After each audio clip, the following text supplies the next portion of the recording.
tsy makalaka isan'andro sakafo be mifomarainy mandeha miasa mo tena malainy nefa androany sakorazy be vao marainy adigny tôlo reo zavatra nampiasa sainy isan'andro ao akamo be mifomarainy mandeha miasa mo tena malainy nefa androany sakorazy be vao marainy.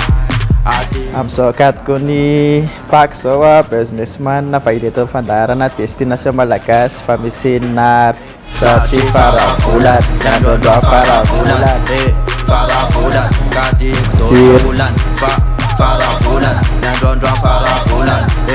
faravolana kadigny tôlo olana satria faravolana nandroandro faravolana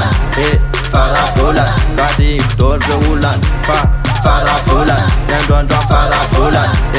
faravolana kadigny tôlo olana nefa isan'andro aminenina nefa androany afota amidimy